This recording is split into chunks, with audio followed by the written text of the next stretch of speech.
Backflow. He let the door ease shut until the latch took it, not slamming, just that solid little kiss he liked after the walk from the driveway.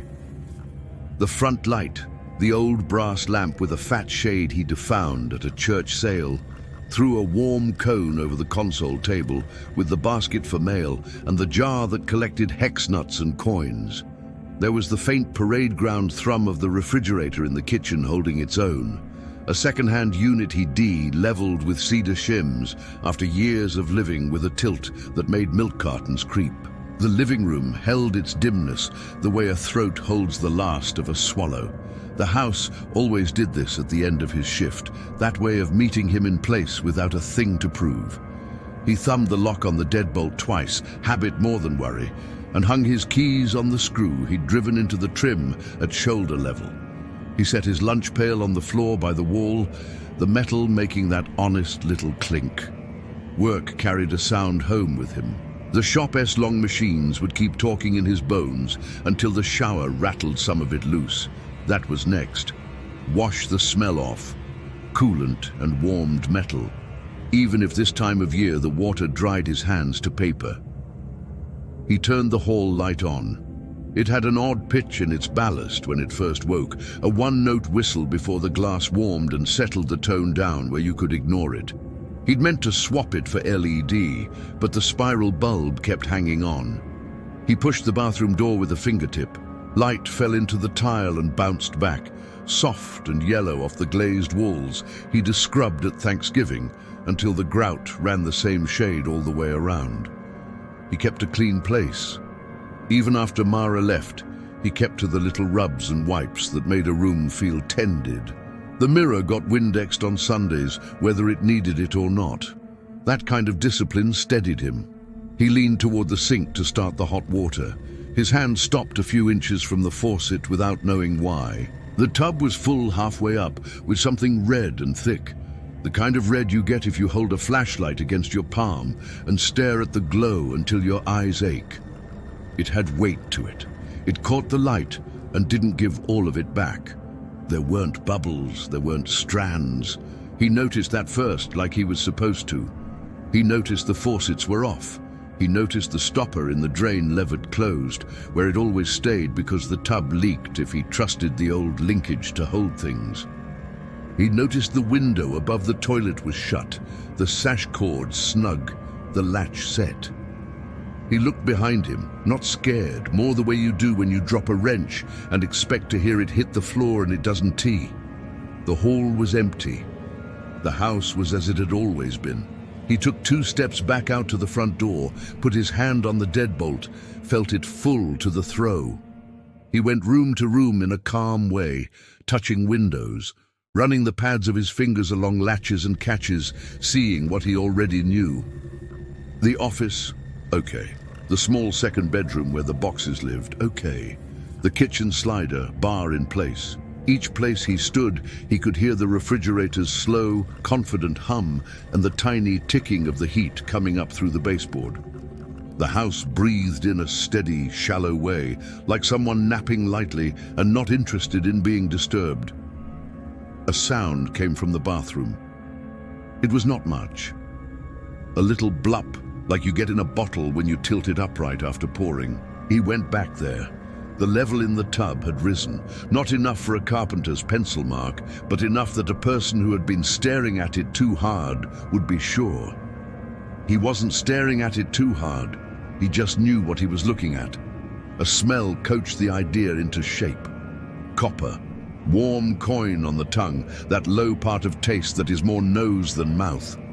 He had cut his knuckles enough times to trust his own sense. Paint didn't smell like that. Dye didn't either, not with that barest animal edge under it. This was something else. He lifted his hands and found nowhere to put them. He set them on his hips for want of a better idea. He reached forward and pinched the chrome handle that worked the stopper, half expecting the cheap linkage to fail with a slither and a clank in the dark throat of the drain. The handle made its little rectangle of travel. He heard nothing. The red didn't so much as quiver. "Okay," he said, which was the kind of word he used when a bolt wouldn't T-turn and the breaker bar was in the truck. He put his hand on the tub's enamel near the waterline. It was warmer than the tile around it, not hot, not cold, closer to the inside of a wrist. He turned the sink faucets. Clear water shouldered out of them and ran glass pure. He held his palm to it and let it sluice his hand. The water never blushed. He shut it and swallowed. He went back to the doorway and stood, waiting without deciding to wait. He needed a comparison. 10 seconds, 20. Nothing changed. The smell inched up on his face as if the air asked to be breathed. He stepped into the hall and counted off 10 steps toward the bedroom and then stopped to listen. The house listened back. Nothing. He stepped toward the bathroom. He didn't hear it exactly. He felt it in the same way you feel a tank full of water lean a shade when a big truck rumbles by. The stuff settled itself with a soft arrangement, a very small reconciling of weight.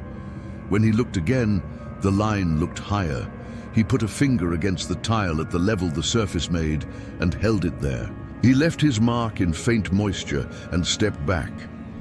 He went to the kitchen and looked at the junk drawer. The drawer had 2 batteries that could still light a remote, a folded tape measure with a nick in the blade near 7 feet, a roll of thin twine, a ball cap with sweat salt at the band, and a coil notebook he used to write numbers that didn't live anywhere else in the house. He opened the notebook and wrote the time off the stove clock and tub half read. He lived alone. He had lived alone for a year and change. The house did what he asked of it and nothing more, which is what he preferred in most relationships anymore. It was a ranch with a low roof, vinyl siding he'd convinced himself was fine, a driveway that took 2 bags of salt to make it honest when it froze. The town was called Larkspur until the mill bought naming rights and tried to call it Briggsboro. The people who had lived there longest still called it Larkspur. He called it the town. He went back to the bathroom and looked with the notebook under his arm, the way a man checks a thermostat after writing a figure on a sticky note.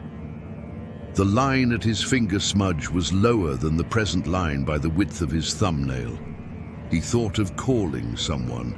He thought of Marty next door. Then he thought about the time of day and how Marty started at 5 every morning and was asleep by 8, regardless of what the clock said. He thought about the city's water department and their phone tree. He thought about waiting. He chose waiting. He set his lunch pail in the kitchen and put the leftovers in the refrigerator because it was what he did. A square of meatloaf wrapped in wax paper and a half apple with its face pressed against the lid of a deli container. He took a glass from the cabinet with the set that matched in that way that meant mismatched pieces had been thrown out over years to protect the look of consistency. He filled it at the sink. He sniffed. It smelled cold and good and a little like the chloramine bite the town switched to last spring. He tasted it. Nothing wrong. He carried it back to the bathroom and set it on the back of the toilet along with his notebook. He stuck his pencil into the spiral and patted it. He sat on the closed toilet lid and watched the red not move. He wasn't a man to stare, but the thing made a circle of knowable around itself with nothing to do but pay attention. The house took the weight of the day and spread it out under him and held it that way. His knees relaxed. His breath did its business. The reflection of the light in the surface hung there, a little too steady. He waited long enough that the refrigerator shut itself off out in the kitchen, leaving a wrong kind of quiet. The first time it happened after a man had a fridge humming, steady, the sudden absence of that note left you aware of the air in the house, how you were inside pressure and it could notice you. He got up. He flipped the sink on and looked at the clear water as it came, then shut it off again. He wasn't going to do anything foolish. He wasn't a fool. It was almost 9 when he called the water department. He had their number on a magnet for years, because once every winter somebody drove off the road and into a standpipe or a valve box, and pressure did strange little dances up and down all over town for 2 days. The recording said they were experiencing higher call volume than normal. The next voice was recorded too, telling him there had been flushing in the southeast quadrant and folks might see discoloration for a limited time. "Let it run for a few minutes," the woman said, in a voice that wasn't quite a woman's voice, but what a computer thinks a woman sounds like. "If the discoloration persists, contact your provider." He listened through it twice. He put the phone down like a thing he could be finished with. Marty's rust bucket pickup squeaked past his house at 9:30, the same as on the nights Marty went to the Moose and came home early. The headlights climbed the Venetian blind slats in 2 clear ladders and went away. He noticed that, filed it into the night where it belonged. He went to the bathroom. He had left a paper towel folded on the edge of the sink where his finger had smudged the tile. He put it against the red and lifted a corner. The towel drew up the color and took it along its fibers in a clean little rise before it stopped. Blood always stopped like that if there wasn't more behind it. He knew. He had held towels to foreheads and knees plenty in his life. He had known when to let go and when not to. He waited for the towel to keep drinking. It didn't. He took it away and held it over the bath mat, so if anything dripped, it would land where it belonged. Nothing dripped.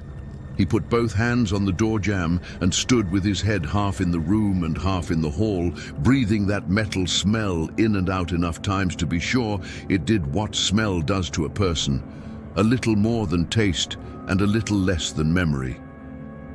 He had the oddest thought that the tub had expected him to come back when he did. That embarrassed him, so he coughed and shook his head like there was a fly at his ear. He went to bed and lay down without the TV. He listened to the bedroom's baseboard crackle as heat moved through it and settled, each ping one of all the pings he'd grown to rely on to tell him the system was fine. His head did an inventory of the day like it always did. Brad's jokes, the way the press head had made that new squeal at half speed, the paperwork he had put in the outbox with his square little pen strokes. Sleep came the way it had come since he turned 35 in pieces, one little plank of it after another, built up into something that held for an hour or two, and then unfit him for another hour while wind hissed under the eave and the refrigerator kicked back on. He dreamed he was crawling under a truck, dragging a trouble light, and the cord kept snagging something he couldn't find with his hand. Tugging, while the bulb made a butter circle under there, and the shadow of his own arm was a thick rope across it. He woke at 2 with his heart telling him to pay attention to nothing in particular. He lay still until the message switched back to normal. He got up to use the bathroom because that was what you did when you were up anyway. The house showed him the angles he knew. The corner where he should have painted 2 summers ago and never did. The way the flap of the hallway return air grill pulled toward the duct with each heartbeat of the blower if you looked at it from the side. In the bathroom, the red was higher than it had been at 9:30. The surface had a very slight dome to it, a meniscus he remembered learning about in school when he measured water in a beaker, except that it had been clear and moral. You could see where the truth was. This wanted to keep its truth. He put a new mark on the tile with his finger and wiped the old one, and then went back to bed and managed to give himself 3 hours that were more rest than sleep. He woke at 5 to the faintest beeping. It took him 30 seconds to place it. He sat up, blinked, listened. The beeps came every 3 seconds and were not his smoke alarms. Those cried out hard every minute when they wanted a new battery. This was the little CO detector that lived by the basement door, the one he forgot existed until it asked him to pay attention.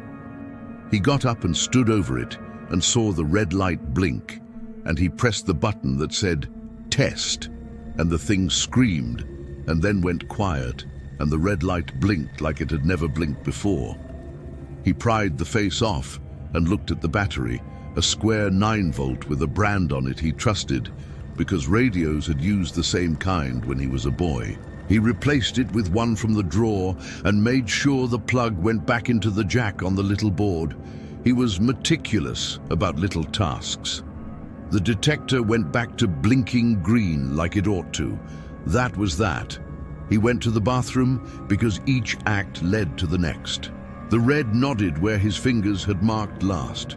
He put his notebook on the edge of the sink and wrote the morning S time and the level with a line on the page, and beside it he wrote Sue Chirp, battery. It seemed like part of the same family of facts, even if it wasn't.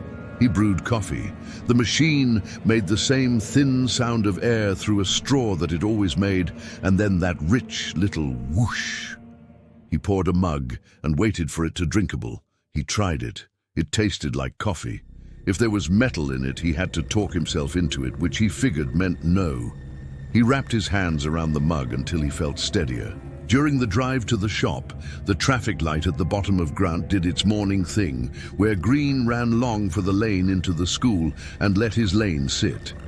His lane A's red look on all that idling left you ready to move by the time it gave you the go-ahead, same as life. The sky had that late winter look where it can't get its color sorted until 10. The radio gave him men arguing about things that didn't touch him. So he shut it and listened to the engine and the little stone stuck in a rear tire's tread that ticked like a metronome until centrifugal force flung it somewhere. In the locker room, his boots rattled his locker door until he lowered them into place. He washed his hands at the sink with the pink factory soap that smelled like someone's attempt at cherries. Brad came in behind him with his head down like he always came in, all velocity and bulk, until he stopped and grinned like a boy. "You get the brown yet?" Brad said. The question wrapped around the tile like he'd fired a BB. "Brown?" he said. "They were opening hydrants up by the old shopping center. Last night at the house we had water look like tea. Wife made a pot anyway. I said, I'm going to the gas station, forget this." He dried his hands and didn't say anything. He didn't like to trade kitchen talk at the sink. The morning foreman liked to hear a certain amount of men being manlike across the first hour, and he wasn't going to give anything away for free. He carried the smell from the tub around all morning without asking to.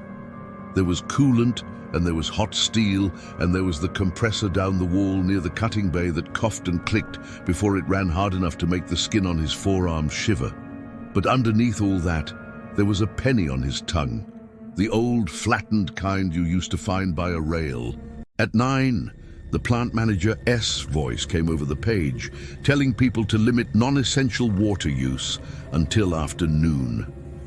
That meant no hosing down the loading dock or letting the restroom sink run while you were on the phone. The guys in receiving rooted through their jokes for something new to say and found nothing. By 10, they were out of jokes, and the day slotted back into its routine, with Finn coming by the press to tell him the order count, and then telling him again, because Finn thought numbers worked better if they were repeated. He didn't go home at lunch. He sat with his sandwich over the newspaper they left in the break room, and read a quarter of a column about a council meeting, before he saw that the paragraph wasn't going to give him what he wanted from it. He looked at the clock. The minute hand kept moving, like maybe it had something to do. He pulled in at 4. The house looked like houses look in a neighborhood that had been built all within 2 years. Clean enough while you were driving by, with the same pitch to the roofs, and the same treatment at the mailboxes, so that the only way to know whose place was whose was by what lived on the porch in summer, and whether the grill cover was newer than the grill. He kept his gutters clean and his lawn cut, and the neighbor's dog from digging at the edge of his grass by laying wire there under the mulch. In winter, there wasn't much revealed. He unlocked the door and went straight down the hall without his lunch pail, the way a man goes straight to the breaker box after something pops in 2 rooms at once. The red had a scarf of foam on it now, not much. He watched a little jag of it break, like the edge of a wave in miniature, and then thought better of thinking of it like that. The level could not be where it was. The overflow ring had always been the best line in the bathroom, polished steel bright as teeth. Now it was a punched-out eye of a thing with a membrane across it the color of the tub. The membrane had not been there yesterday. He stared at it the way he had stared at rust blooms a second too long on his first truck, debating whether he should sand and fill or pull the panel. He got his face too close, just to see. Heat came out of that hole the way heat comes out of a living mouth if a living mouth were the size of a hockey puck and did not care about him. He backed up and bumped the vanity with his thigh. He went to the kitchen and reached under the sink for the shutoff and then stopped because the bathroom was on its own line and had its own shutoff in the basement. He went down there instead.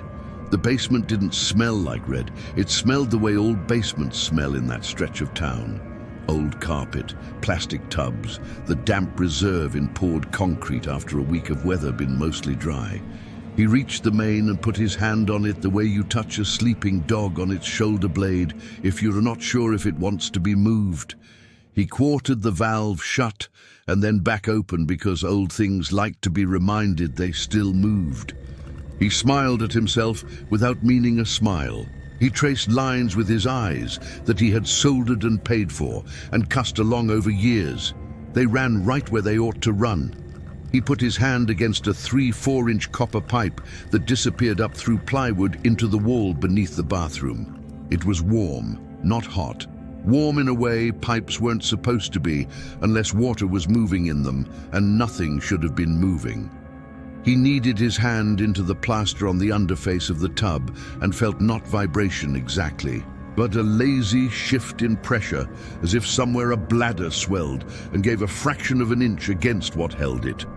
He didn't own a stethoscope. He put his ear to the board anyway. He heard his own blood more than anything else, which, for the first time, made him flinch. He went upstairs and ran the sink in the kitchen for a count of 60. It ran clean. He filled the pot he used for spaghetti all the way and carried it to the bathroom and dumped it in the tub. The red lifted without thinning. He tipped himself forward over the tub and tried to smell a difference. The surface didn't move much when he bent. The smell did not change. He went to his hall closet and got the green hose, the one with the quick couple at the end that had always leaked at the washer, until he bought the good gasket and did it right. He screwed it onto the tub spout with the adapter. He took the other end of the hose and poked it out the bathroom window and left the sash down against it, so the screen pressed the green into a flat oval that worried him half a second and then didn't tee. He took the lever on the drain and flipped it back and forth, like a man picks at a scab he knows better than to pick. He turned the water on, but just a little, to prime the hose. He carried the other end outside and set it on the slope of the yard so gravity could do what gravity wanted to do. He sucked on the end of the hose. Nothing. He worked it a little and then felt the old force come through his cheeks and pull green swallowed air back out. He threw the hose down and took 2 steps back out of disgust for himself and then put his hand on the line to feel the vibration of success. It shivered like something alive had decided to run. He went inside and sat on the closed toilet with his hands in his lap and listened to the hose talk against the tub as it took the red out the window and laid it into the winter grass. He went back to the yard and stood there with his hands in his coat pockets breathing steam and watching the hose cough red in a solid line that made a dark river down to the sidewalk, and found the seam there and eased itself along with the more honest water that always found that seam first after rain. The neighbor across the way came out to look without making it into a social thing. The neighbor was named Vance and worked nights driving. He wore a parka that left his shins to the cold, and a hat that was either the same cap every night or a fresh copy of it. He saw the red, saw the hose stuck under the bathroom window, saw the man watching it leave. "You painting something?" Vance said, not crossing the street. "Long story," he said. "You want a hand?" Vance said, which was the way men asked how far into trouble another man had landed without being impolite. "I got it," he said. Vance nodded and went back inside, letting his storm door breathe out and pull itself flat again. It took an hour to pull the tub down to low. He figured that would be enough to see what was happening, When he turned the water on for a minute in the kitchen to clear the line, it ran pink at first, and then honest, the way a faucet goes after somebody has touched the pipes and let them feel air. That made sense. What didn't make sense was when he came back to the bathroom and stood there with his arms over the tub rim and watched the red gather itself back into a flatness from the swale it had made around the drain. There was no sound when it did this. It just made its decision slowly. He took his pencil and made a mark on the tile, and then stood a long time with his thumb under his jaw while the line lifted over his mark. He thought of calling a plumber. He went to the kitchen for the fridge magnet with the guy who charged extra for nights and weekends, and he looked at his phone like maybe it could do that thing where it did the talking. And then he put the magnet back because he saw that whoever came into his bathroom was going to stand where he had stood and ask whether he had tried the obvious already, and he didn't want to be the man the obvious didn't work for, not yet. He went to the hardware. The aisles knew a lot about men like him. The lights failed to be quite the right kind of white and hummed enough to keep you alert. The barcode scanner at the register made its quick little frog call when a thing was recognized, when the system said, "Yes, I know this." He bought test strips for iron that would give him a color block to compare against a little square printed on the bottle. He bought a bottle of bleach because bleach was a thing you had in your house whether you needed it or not. He bought a roll of tape that said vapor barrier on the inside cardboard, and he bought a plastic drop cloth because it was as close as they came to selling you something that could let you into a problem and let you back out again. The girl at the counter had a streak of glitter on her cheek, like she'd have put a sticker there and peeled it off without noticing the halo. She scanned the things and they beeped their little affirmations, and she tore the receipt and handed it over without eye contact, the way the kids did now, with their heads angled down and their mouths open just enough to breathe right. He liked the way the paper was hot out of the little printer. He folded it and put it in his wallet, where other receipts lived for years, until one day he threw them away in a pile. In the parking lot, he took the test strips from the bag and slid one out. The wind tried to take the instructions. He managed to hold onto everything with 2 hands and a knee. He went home and dipped the test strip in the kitchen sink and laid it on the instructions to get its color. The block did a little business with itself and then stopped at a shade that meant within limits. He dipped a strip in the bathroom sink and got the same answer. He thought about dipping one in the tub and then didn't because he was not ready to name anything he might get out of that. At a little after 6, the town sent an email he would not have seen if he hadn't put on news alerts for storms, the only kind of thing that needed attention from him. The subject line said, "Water advisory." The message said, "No drinking, no cooking until a certain hour tomorrow, and don't bathe or brush your teeth until then either, due to an interruption that may have allowed backflow." He read the line about backflow twice. It walked a tightrope between calming and admitting error, like all town communications did. It told him to use bottled water, which he had, and that the boil order would be lifted after they had results. He wished them good luck without malice. He took a bottle from the pantry and set it by the bathroom sink and set his toothbrush down next to it, like he could show himself how good he meant to be. He sealed the bathroom door with the tape and the plastic drop cloth and watched it lie against itself, sticking in that barely convincing way plastic sticks. The tape made a nice line. He rubbed it with the flat of his hand all the way around and thought of painting again, as if the thought were packed behind the act like fiberboard behind veneer. He ate in the kitchen standing up. He watched the window with the blind half down, and by the time the blind was all the way down, it was night, and the window glass had done the invisible flip between reflecting the house back at him and letting him look out. The house looked fine in the glass. The house was his house. He slept and woke and slept a little. He woke with his mouth dry as an old eraser and his gums feeling like the dentist had done more than a cleaning, a little raw right at the line where your body becomes the rest of the world. He spat in the sink, and the pink that rinsed away was the quietest color of concern. It was the color you told yourself was nothing. He peeled the plastic back at one corner and smelled the bathroom. It was like opening a bag with a battery in it. He taped it again because he wasn't yet somebody who ripped his own measures down. At 8 a.m., they lifted the advisory with an email that had the word "safe" in it, with the wrong kind of cheer. He ran the kitchen sink for 5 minutes like they said to clear the lines. It ran with a suggestion of brownish, then drew itself neat. He poured to waste, the stream beating the stainless and throwing off little clouds of mist that drifted into the morning sunlight like a small weather nobody had asked for. He turned it off. He went to the bathroom and took the plastic down because he had to. The red lifted itself against the tub-S wall like a thing making itself taller to be counted by somebody with a clipboard. The overflow still wore its film. The surface had developed a kind of skin, if he was going to be honest, not across the whole thing.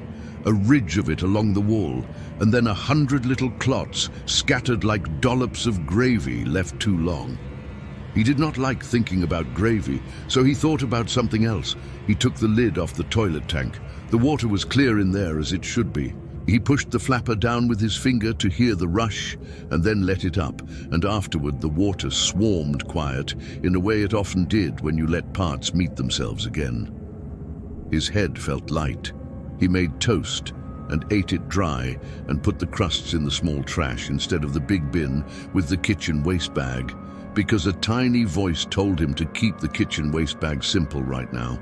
He took a cup of coffee into the living room, and sat down on the couch that had begun to sag at his spot and listened to the morning like a person does when he is deciding if he is sick or not. The refrigerator cycled on. The house warmed itself in sighs through the baseboard. A neighbor raked hard snow off his sidewalk with a metal scraper that carried along concrete, like the sound of a painter's brush on a dry wall. He told himself this was none of it personal. He decided to go to work because work is where a lot of men decided there were fewer decisions in a day, and then made 800 of them anyway without knowing they had. He stayed a little late to avoid the house in the shape of the daylight it needed to be the right house. He drove home when the school buses had done their slow strobe down the last streets, and the stop signs on their arms had folded back up, and the red lights at the ends of them had gone dark. In his driveway, he sat with his hands on the wheel and listened to the turn signal click for no reason, because he had not used it. And then he realized it was the tester he'd never bothered to pull. They gave him when he bought the truck, and he turned it off and went inside. The red had found the lip of the tub and hung there, not dripping and not running, the way a thing hangs on the shape of what wants to hold it. He had the stupid thought it was listening. He picked up the soaking towel he'd used as a test and found it had stiffened. He bent it and it made a whispering sound, as if it said a word, and then let the word go. He set it down and didn't touch it again. He had a bucket waiting. He had decided to bail. He had a rhythm ready. Scoop and pour, scoop and pour. He would count them to keep himself steady, the way a man counts reps at the gym, even if he is alone. He made it through 30 scoops, and the bucket felt like a bucket of wet sand. He grunted and poured it into the toilet, and the toilet took it the way the earth takes rain, and then nothing came back to tell him he had done any damage. He did 30 more, and had to stop to get his breath. He sat on the closed lid, and counted the beat of a kind of throb that might have been the house, or might have been the thing inside his throat that told him when not to panic. The level lowered to a place where he could see the drain. The metal there was newer than the rest of the tub, because he had replaced it himself 3 summers ago, when he couldn't stand the way the chrome had pitted. He saw his own work, as you always do when you look at a repair you've made, each compromise, each small success. The red did not sift through that drain. It held a thin tension that would not let itself break. He had the sudden thought of a blister a man leaves alone against the urge to puncture it. Because he knows the blister is doing a job. It is keeping something separate from something else. He got a flashlight. He shined it at the overflow. The film there had thickened. It beat, not like a heart beats, because a man's heart is impatient, but like a sump pump you can hear under a floor when it is nearly ready to cycle. That small living promise you know will keep the basement dry. He leaned closer with the flashlight, hand bringing the bright closer. The film lifted toward the light the way algae in a jar lift towards sun on a sill. He turned the light off and stood with his hand on the wall and let himself breathe. He looked at his fingernails. The crescent moons at their base had lost color, which was a thing he would not have noticed in a store mirror, but could not help noticing here with the white tile behind them, showing up every little lack in his body. He went outside and yanked the water meter lid at the curb and propped it with a stick and shined his flashlight down. The numbers were there in stamped white, and the little triangle that twitched when water moved was still. He warmed his finger and touched the glass. The metal said what all metal says in cold weather: do not hold me too long. He went inside with relief. He hated himself because he had wanted the meter to tell him something to make what he had go back into a system. He called the water department again and got a man who began with his last name like they always did and ended with, "What can I do for you?" He described as well as he could without using certain words. The man told him again about flushing and hydrants, and perhaps he had sediment in his line. The man used words that sounded like the words men use to keep themselves from saying "I don't know," like residual effect and localized. He heard a keyboard and felt grateful for the sound of something official having a small seizure attached to his name. "You seeing pressure fluctuation?" the man said. "No." "Any leaks you can see?" "No." "Your meter's not moving?" "No." "Must be a residual issue. Run your taps for 5 minutes, cold only, each one, top floor to bottom. That should clear it. Call back if it doesn't." "Okay." "Everything else all right?" the man said softer. "Yeah," he said. He ran the taps. He waited. He ran them again. He stood by the bathroom door and looked in after each cycle and stood with a kind of expectation of partial success. The red didn't care about what he and the man had done together for the good of the town. At 8, his cell buzzed. The name on it made his mouth ask for water. He took a sip of bottled and answered. "Hi." "You okay?" Mara said. Her voice had the old care in it under the new distance. "Fine," he said. "Your voice doesn't sound like fine," she said. "There's a water thing," he said. "Mains." "Where?" "Here." "Town's always something," she said, and let it stand between them as a joke, but also not. "Do you want me to bring you some water from work? We have those fancy machines that taste like nothing. I could fill dock bottles." "I have some," he said. "Thanks." "You sleeping?" she said. "I sleep," he said. "You sound tired." "I'm fine," he said. And that was the end of it. He did not tell her about the tub, because he would have had to tell her about standing over it like an idiot with a bucket, and he had left being that person with her. He slept in 20-minute pieces until he had honesty enough to get out of bed and stop trying. He went down to the basement because men go down to basements when they feel dumb on the main floor. He looked at the places where the copper made its 90s and the places where it ran straight along studs that had been cut to receive it. He followed the iron soil line with his eyes, where it marched plumb straight down into the slab, and then bent with that old elbow nobody made anymore, right into an arrangement of cleanouts a grandson with a snake could use when somebody got foolish with grease. He knelt and put his ear to the cleanout and listened to the quiet of it. He heard a very soft lick and settle of fluid moving in a way it shouldn't to move, with the house quiet like this. He looked up toward the bathroom. The ceiling above him was plywood screwed to joists, the screws set at different depths by whatever guy had done this work in quick time, the patchwork of it making a pattern his eye wanted to make sense of. On the shelf near the washer, he had left the iron test strips. He took one and went to the little floor drain the builder had put in the middle of the laundry room and dipped the strip in the standing ring in there. The strip made itself into a color it wasn't supposed to be able to make. He picked it up, and the tip sagged like a chewed stick. He sat on the stairs halfway and rested his arms on his knees and looked at the wall. The paint there had tracked grey down from where the joists met. He had always meant to fix that, and never had, because he didn't know what to say to a wall that didn't belong to anybody, not even him.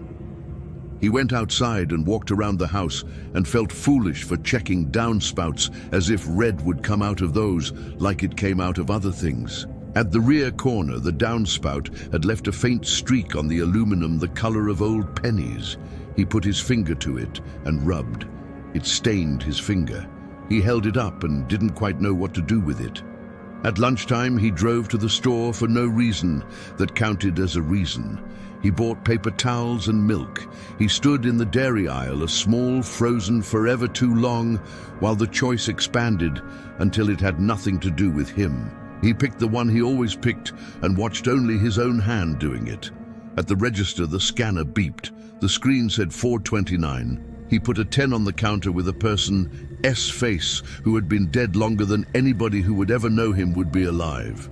The cashier S lips made small movements as she figure counted the change and put it in his hand, warm from hers. He folded the receipt and slid it into his wallet where it lay on top of the last hardware receipt, like the right kind of small lie.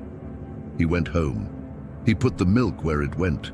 He walked to the bathroom, and he stopped in the hall because the smell made itself bigger than the room and came out to meet him. The red had climbed past any mark he had thought to give it. It bulged at the tub's lip in a clean, round way a person's eye likes, even when the person behind the eye knows what he is liking is not good for him. On a ridiculous impulse, he put his finger to the surface like a child testing gelatin. The surface pushed back a fraction and then took his fingerprint and came away clean when he lifted it, leaving behind the shape of him at its top skin for a beat, before smoothing itself flat. He turned and leaned against the hall wall with his hand on his chest in the way old men do at the headache part of the day. He wasn't dizzy, not really. He was just more inside his body than he liked to be. The house took the light and let it ride on the ceiling in the shallow way it did when snow outside told the rooms what to do. He watched that and had the thought he was being asked for something just because he could supply it by being a man who lived here and showed up on time to the place he owned. He returned to the tub like going back to a job that wasn't in his job description but would get done if he didn't complain. He set the bucket down again. He bent, scooped, straightened, poured. The action played his back like an instrument he hadn't tuned, each climb up and bend down making a chord in his spine he knew he'd feel in bed. He set the bucket down and let his arms hang, hands tingling in that way the fingers do when blood reminds them it can be a stranger sometimes. At scoop 50, he felt silly about counting and stopped. At scoop 55, he wanted to stop and felt stubborn instead. At 60, he could see a ring on the tub where he had not cleaned in some time because nobody ever got to that level if they were not an idiot who overran the bath while watching the game. The ring was red in a way bathroom rings do not come, the red telling a story about what worked on enamel and what didn't. He took a rag and scrubbed it and watched the red smear and then give itself back to the surface the way it wanted to, as if the tub were more a chalkboard than a bath. He slept on the couch for the smell. He woke at 2 to the refrigerator shutting itself off, and the quiet after told him more than the sound had before. He counted to 30 and named each count with a thing he would throw away tomorrow because it had been in the drawer too long. The packet of mustard from the Italian place, the lone takeout fork, the instruction manual for the smoke alarm he had thrown out 8 years ago, the dried out glue. He lay still and let his heart teach him patience. The next morning, the plant manager came over the page with words like, "Stay clear," and "all personnel," and he knew, without putting his boots back on, that he would not be going to the press. He called and spoke to a recorded voice that allowed him to say his last name, and then sick without feeling like a liar. He did not want to bring the house into the shop, even if a thing like that could be carried, and it felt lately like a thing that could be. He made an appointment with a plumber who told him Thursday, which felt like a person in another town telling a joke. He said yes, Thursday was fine, and hung up and put the phone down in its place next to the little glass ashtray where he kept paper clips and an old nut that fit nothing now. He made a plan that felt less like a plan than a list of physical actions that could keep the day stitched together. He put on old pants and knelt and pried the tub apron off with a putty knife and a block of wood, and the same curse he had used in the spring on the deck. The apron came away and showed him what all bathtubs hide: plaster dust that had not been introduced to a broom in 40 years, a foil-wrapped paper gum wrapper, a pencil stub that had once been wedged behind something and escaped the smooth belly of the tub, with the name of a company stamped into it in letters only the mouse could have read all these years. He put the light down there. The shadow under the tub wasn't empty. He saw the drum trap, a cast iron lump with clean-out cap that fed into the line that fed the stack. It was the kind of trap a man respected, because he knew his younger self would have thrown it out, and then understood later why his older self never had. He slid further on his side until his ribs counted themselves against the subfloor. He looked at the clean-out and put his hand to it. Warm. The iron should have been the temperature of the basement. He traveled into the palm. He turned his hand and put the back to it because your skin on that side tells truth faster. Warm. He took the wrench and set it on the square and thought for a clean, full second about what would happen if he opened it. The image came in sharp, thick, slow, no smell he wanted to involve himself with. He pictured climbing out of there and falling to his side on his own rolled-up bath mat and feeling the house laugh at him.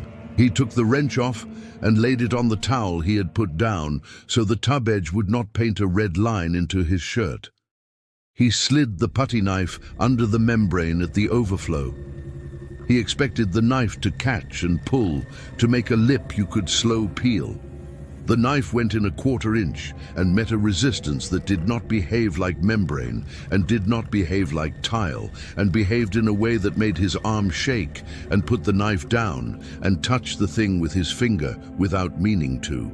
It raised goose flesh down his arms fast enough that he had time to think he should stop, and then enough time to not stop.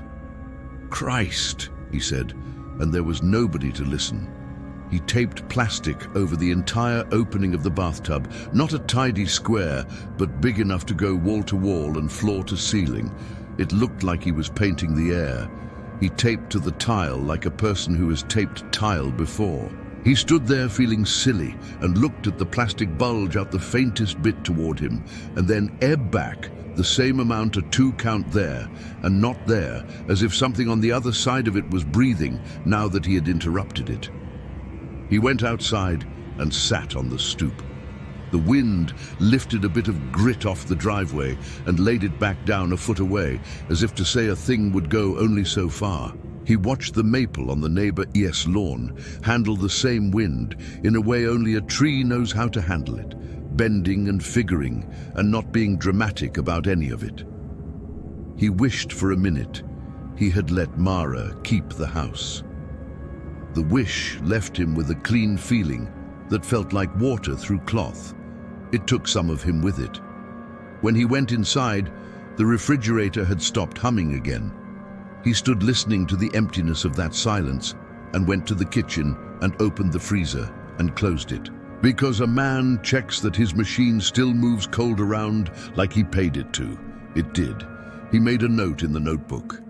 He wrote what he had done with tape and plastic and put the time and drew a little square to stand for the tub with a line across it to show a level. The line was here. He would not put numbers. He knew exactly where here was. He wiped his mouth with the back of his hand without meaning to. The skin there tasted bitter and left a metallic line across his tongue that he could have imagined but did not want to fetch an imagination for. He took the bottle from the pantry and drank a good long drink, and then another. It filled him the way water fills a man who has decided something without telling himself. He stood straighter. He went back to the bathroom and listened to the tape do that crinkle thing tape does when a draft tells it a secret. That night, he walked circles of the house like a man who had moved furniture in his head and was deciding whether he could move it in the room. The red had a gravity that meant every other thing in the house moved around it. He had wanted to be the kind of person to say out loud that he would sell the house in the spring and start over elsewhere. New paint, new work. He fed that line into the machine of himself for a minute, and the belts threw it off the line with a squeal. Every little sound ratcheted a notch. The furnace lit with the blue poof you could hear from the kitchen, and he flinched and then stood up straighter and pretended his body hadn't flinched. The baseboard clicked. The clock above the stove added a minute. The neighbor's dog thumped the fence. A siren in the next district tested its voice. All of these had been fine 2 days ago, and none of them were fine now. He felt at once ashamed of himself for that, and mad at the house for making him capable of it. At 1 in the morning, he went to the bathroom and pulled the tape, full across, tearing it all the way from corner to corner, like you tear something off quick to be brave. The red didn't leap or drop. The smell swelled and pressed, and then took up the room the way a large person takes a booth and asks for nothing. He put his palm against the enamel and left it there. It was warm as his own skin. He slid his hand into the red until it covered his fingers up to the first joint. He felt no pain. He felt not nothing either. He felt like when you run your hand under the hot tap and you know there is a temperature there that is more yours than the water.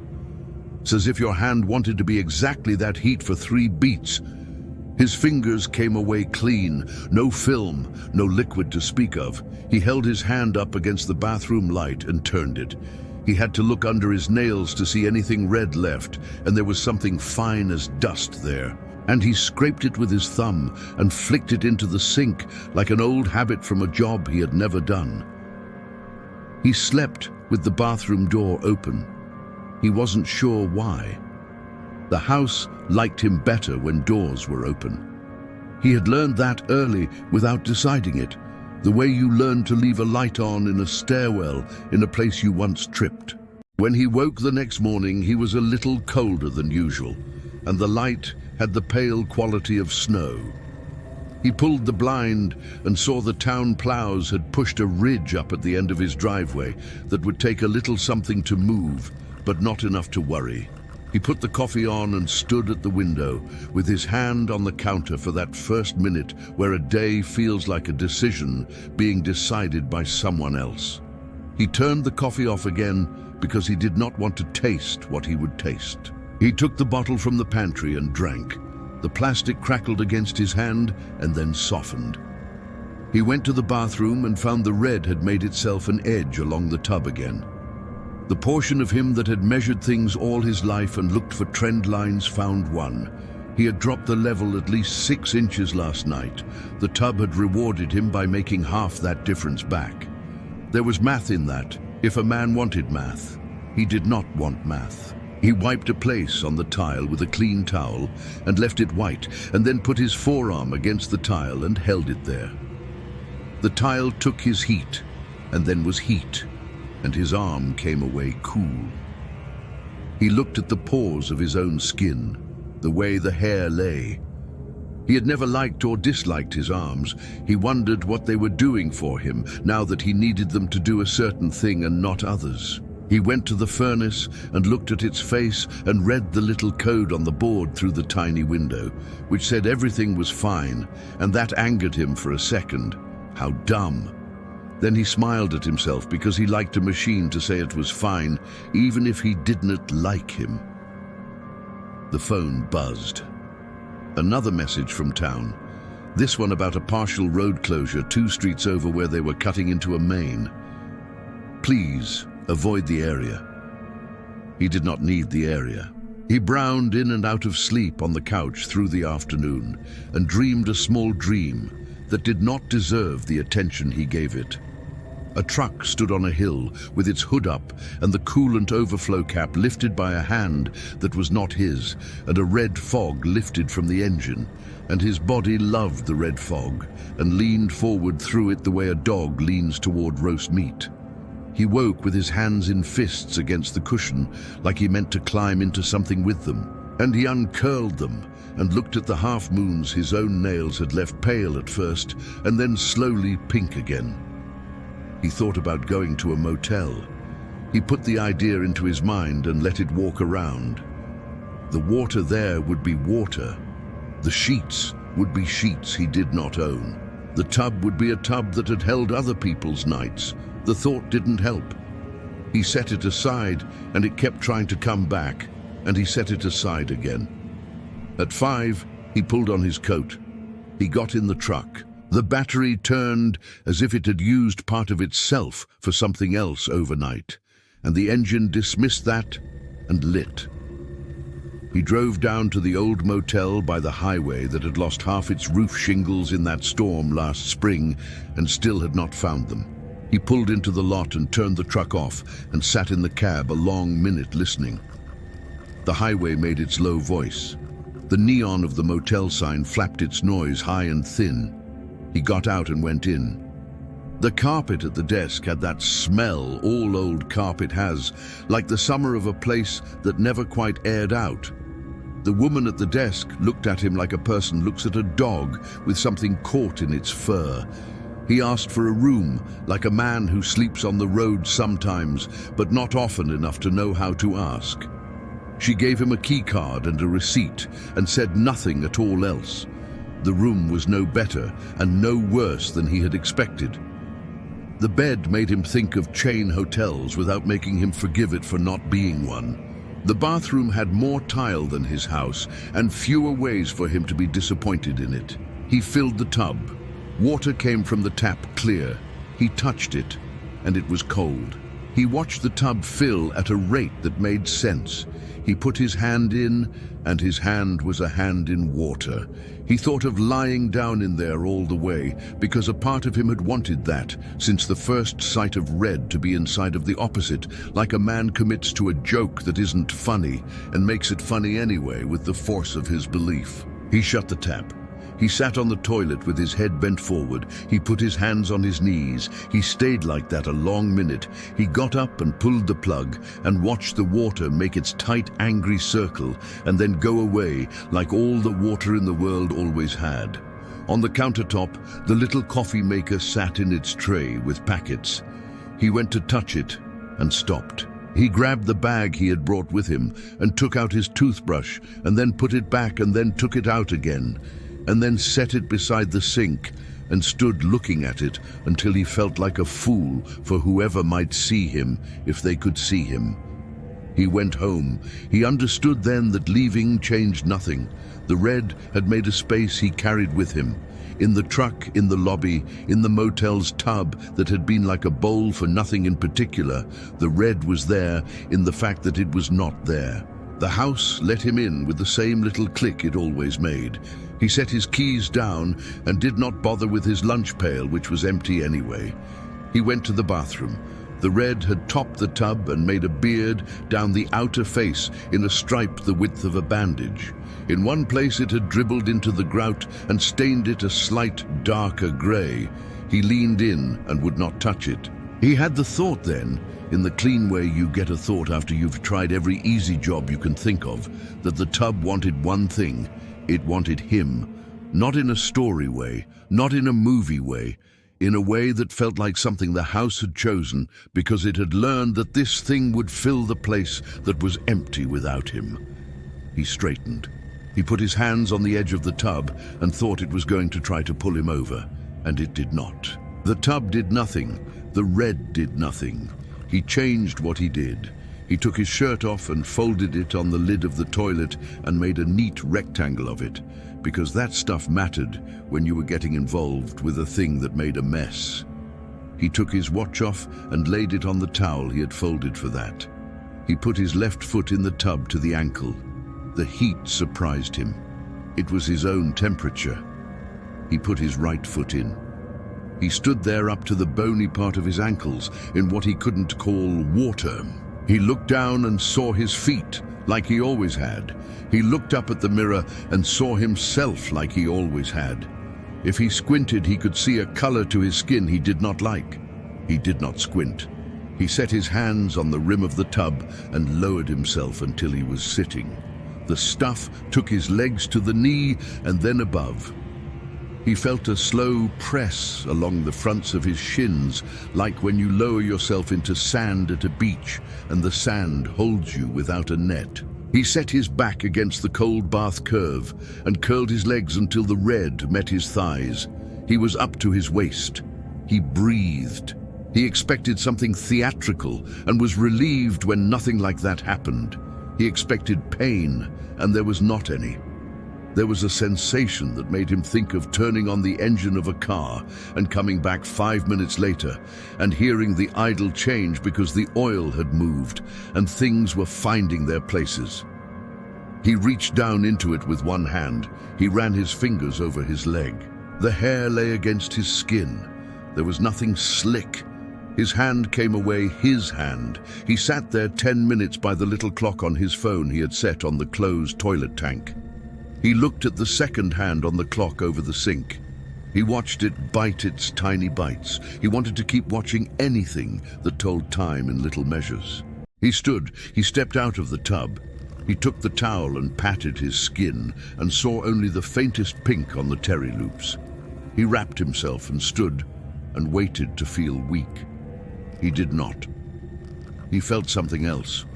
The house felt easier to stand in. The air felt right in his throat. His head was quiet for the first time in days, in a way that did not feel like the quiet after a machine stops, but the quiet you get under a tree in summer when you do not have to be anywhere. He dressed. He went to the kitchen. He poured himself a glass of water from the sink because the advisory had ended and because his hand was obeying another hand. He drank. It tasted like nothing, and it tasted like the kind of water there is when home is truly home. He went to the living room and sat. He turned the TV on and turned it off because noise sounded wrong again. He closed his eyes. He made it to morning without a wake-up. He felt good in a way he suspected was dangerous. He had the thought a drunk must have the morning after he swears off. That was easy, I can do that. And he let the thought pass through him and leave. He went to the bathroom. The red was level again. It had not climbed. It had not receded. It sat. The film at the overflow beat its little 2-count like a dog dreaming of running. He wiped it with a paper towel, and the towel took the color and then dried stiff on the sink ledge. He opened the lid on the toilet tank and looked, and it was clear. He set the lid back down with care and understood how silly that gesture was and how necessary. He went to work. The day was the day. He cut steel. He put exhaust stacks into shipping frames. He ate at his station and read half a sports story he didn't care about and finished it because he had started it. At 3, he thought of going home. And at 4, he went home and did not hurry and did not drag, and felt himself more in one piece than he had been in for an amount of time he could not name. He stood in the bathroom doorway when he got there. The red had gathered a kind of lucent skin, and he watched it breathe. He turned away and washed his hands in the sink, and counted the seconds while he lathered and rinsed and dried and turned back. It had risen, maybe. It had risen enough for the red to meet the last trace of soap he had washed away a day ago, a pale ring with a line through it where the last of a bubble had gone and stuck and died. He put his finger at that point on the tile. He pressed. He took it away, and the spot darkened and then dried, and the line held. He drew a line on the tile in pencil, shameful as a child's cheat, and wrote with a tidy hand next to it, Thursday, 6:10 p.m. The pencil squeaked and left a little graphite dust on the glaze. He blew it away like the surface of a pool. The plumber came Thursday, the way a plumber comes when a man says words like overflow and something in there. He was younger than him and had strong wrists that made you trust him in some ways and not others. The young man, parked in the driveway, came in and stood in the hallway with his head tipped forward and his hand on his tool bucket. He looked, and then he looked at the older man, because plumbers know what they know, and they like the person to know too. Yeah, the plumber said, and blew air through his lips in a small, polite fart, and then laughed because he was about to say something that was not going to help. You got iron. You got a trap they stopped making in '42. You got a cross-connection here, there, or somewhere. Without sawzall and prayer, I'm not sure what we're going to... Don't, the older man said. The younger man raised his eyebrows in the human way. I can't... Don't open it, the older man said, and surprised himself with his own insistence. We could cut the overflow and start there, the plumber said, gentle as a man is, with a dog that is showing its teeth but is likely to behave. No, the older man said. The plumber nodded. There was a line of men in his eyes who had once told him what not to do, and he had done otherwise and gotten burned. He had learned, if a person says no and the person is writing the check, you listen. You want me to check the meter? The plumber said. No. You want me to... No, the older man said, then put a hand up like an apology. I think I'm going to manage this one for now. Okay, the plumber said, and made a note on his clipboard, and the note said, called, homeowner declined, and he wrote something that would make his boss and himself both pleased with him. He paid the man. The receipt had a crispness to it he had always liked. He slid it into his wallet on top of the others, and in front of the oldest he had not thrown away. He watched the plumber go with the care you give to a person who has just been near a thing you claim and would rather not share. He managed it. He managed it the way men manage a leak. He set a bucket there all the time. He dipped and poured when the line claimed too much. He set lines on the tile with his pencil, and a small square of sticky he pressed and removed because he hated sticky marks and loved rules. He wrote times and dates and a line of commentary that was mostly, okay. He bathed in his tub when he knew he had to and did not put his head under, and did not do it often and did not tell anyone. He carried the smell around with him in his head, and sometimes thought he smelled it in the shop and sometimes did not, and telling the two apart became a skill he didn't know he was developing until he owned it. He ate lighter. He slept heavier without deciding to. He stopped wanting salt. He looked at himself in the mirror 1 week later and saw a look in his own eyes, like the picture he kept of his father when his father was in his last year, with that tired hospital color to him, a look like the body had decided to keep working a bit longer out of habit. He stared at that long enough that he forced himself to stop. The house settled into a relationship with him. He understood now that there had always been an exchange, only before it had been on a scale he could call rent and power and time. Now he saw where he was in that math. The baseboard hissed right when he needed that hiss. The refrigerator hummed when he expected it and quit when he had already forgotten it was humming and therefore did not miss it. The lights stayed at the same brightness they always had, which meant the lines in the walls carried their little shocks and did not mind their work and did not require him to find a flashlight in a drawer in the dark at 2. On a certain Tuesday, the weather turned 80 degrees without warning, and every window in the neighborhood went open at once like a town had remembered it owned lungs. He raised his own sashes. Air came in, regular as ever. The red did not mind. It sat and did a very gentle shift, like a person changing their feet while standing, so slight you only saw it in reflection off the chrome. He thought distance might change it. On a Friday, he drove 90 miles to see a friend in a different town who worked back of house at a pizza place and always had a take-home pie and a cold beer set aside for him, even if he hadn't called first. He sat in the warm kitchen with his friend and listened to the sound a brick oven makes when you open it, and the thwack of dough hitting flour and the slap of the peel against stone. He ate hot, salty food and felt it land in him the right way. He told himself he would not think about the house. He thought about the house. He asked himself if he was free, and felt the answer like a small 2-count beat in his chest that was not no and not yes, but a thing older than either.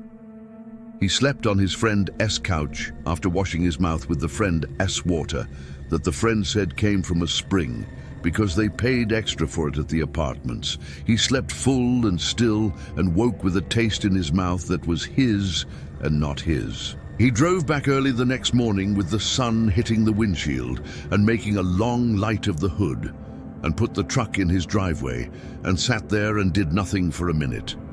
He unlocked the door. He walked down the hall.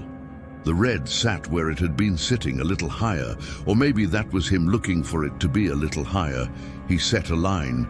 He wrote a time. He went to the kitchen and made coffee and poured it because it was what he did. It became a life. He would not have admitted it that way, but he was not a man to say what things were unless asked directly, and he was rarely asked directly by anyone anymore. He tinkered at the edge. He bleached the edge of the tub sometimes and watched the bleach lose interest the way bleach eventually does when you ask it to do more than it has in it to do. He scrubbed and let it show him the limits of friction. He anointed the overflow with rubbing alcohol and a cotton ball and waited for the alcohol to give him that clean hospital note, and it did. And then it went away and the red was there, and he accepted that answer. On a Saturday, he went to the basement and put his finger on the trap again. It was warm. He leaned his head against the underside of the subfloor and felt the house with his forehead, the way a doctor puts his cheek to a child while looking for fever. The house was not feverish. The house was its wifer's hand, pressing your shoulder at night to tell you she is there and to go back to sleep. The neighbor, Vance, asked him after a week, standing with his hands in his pockets the way men do when they do not know what they're going to ask until they hear their own mouth say it. "You ever get that paint out?" Vance said. "It wasn't paint," he said. "Oh," Vance said, and waited for more that did not come. What was it? He looked over Vance's shoulder at the quick of the maple where it split into 3. He pictured the bolt he'd once used there with a nylon washer that had never said a word in all the storms. He thought of saying, "I don't know," in a way that made it sound like surrender. He said nothing. "I had color one time," Vance said, rescuing him. "Back at the old place. Got it from the laundry. I said I'm not washing shirts in that. Wife said you will if you want shirts, and I said I guess I want shirts." He laughed. The laugh came out in one piece, without edges. He went inside and set a pencil to the tile because it had somehow gotten rubbed part clean during the last shower he hadn't meant to take. The quiet turn came in early fall. He had stopped thinking in seasons lately because the house made a season of its own inside. He woke before his alarm, the light a sugar in the curtains, the air a sweet cool you knew would go hot by noon. He stood in the bathroom doorway and saw the red low. The tub wore a ring he knew and fewer islands on its surface. The overflow film pulsed slower. He turned his head and listened to his own ear like he always had, a bad habit from too many years of machines, and realized he could hear less of himself. He had been listening to himself since March, the jargon of his heart and lungs taking up a channel in his brain so constant he had forgotten it was tuned. Now the channel had gone to static. He took a breath and it felt roomy. He smiled, which was new. He made eggs. He ate them. He went out into the yard with his coffee and looked at the bottom branch of the maple and saw where a fungus had made a shelf and thought about calling the tree guy, and then did not because he did not want to spend the money and because the tree had been fine this long and would let him know if it needed more of him. He came back in and walked the hall and paused again and saw the red had held low. He dipped and poured and wrote the time, but he did it with a kind of ceremony, like he was saying goodbye to a job that had made him properly into something. By Halloween, the ring had become more ring than surface. He stood sometimes with his hand on the door jamb and looked at the place where the red had been, the way a person stares at a haircut they had gotten used to and now had lost. He knew he should not look with longing.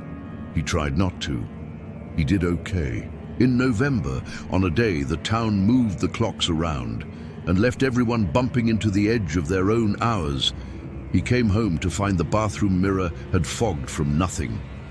He wiped his sleeve across it and found the little circles his cloth made did not reveal anything except more fog, the way you clear a car window and make it worse. He left it alone and went to the kitchen and opened the refrigerator and took out a bottle of water and felt foolish again, holding plastic in his hand like it would help an old man. He went to the bathroom.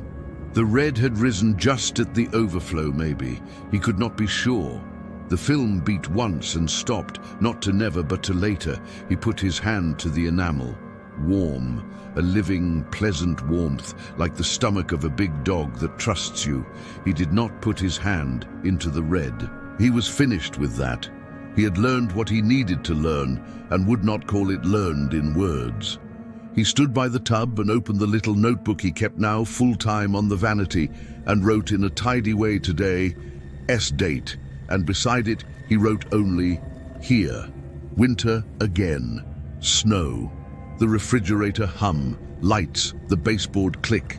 The town sent emails about a utility up the highway that was closing, and then not a road salt bid that had gone through high, a waste pickup schedule that would be different for 2 weeks, and then the same again.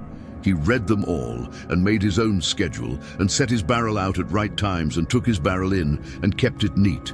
He lived with the house. Sometimes he put his palms just inside the bathroom and stood with his eyes closed and had the clean thought he had started having that never said anything except that he had made peace with the fact that the lines between him and the place he slept were lines he could move like tape, and lines he could not move like cast iron, and lines he did not know about at all and was better for not knowing.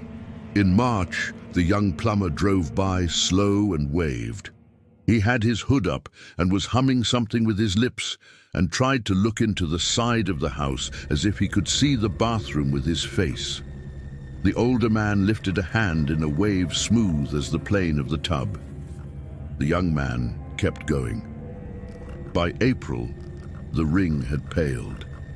The red that stayed was a ghost you could live with if you were the kind of person who belonged more to the house than the other way. He wiped his toothpaste out of the sink with a perfunctory swipe that left more on the porcelain than he should have, and accepted himself for it. He took his bucket out to the shed. He put it on the shelf near the iron he had always meant to use on the lawn edging and never had. He came inside and locked the door and felt the lock catch, the deep little click of it. He sat on the edge of the bed and took his boots off with the care a man gives something he has used to carry him through. He put them together neat, toe to toe, heels flush. He stood and turned out the light. He walked into the bathroom and stood without turning that light on and looked at nothing and everything in the gray. In the dark, the tub held a low shape he knew. He watched the shape. He listened for the 2 count. It did not come. He turned away. The house held him as much as he held it. He went to the living room, crossed the carpet that had learned the shape of his footfall longer ago than he could admit, and sat on the couch where the cushion knew him. Across the room, the fridge hummed and then stopped, and in that pause that had once been a blade, the house and the man took a breath together and let it out. And if there was a beat after, gentle and there and gone, he did not put a name to it. He was finished naming. He was here. He stayed. If this story lands with you, please like the video, subscribe, and share it with someone who enjoys quiet, literary horror. Comments are open. Tell me your favorite image or line.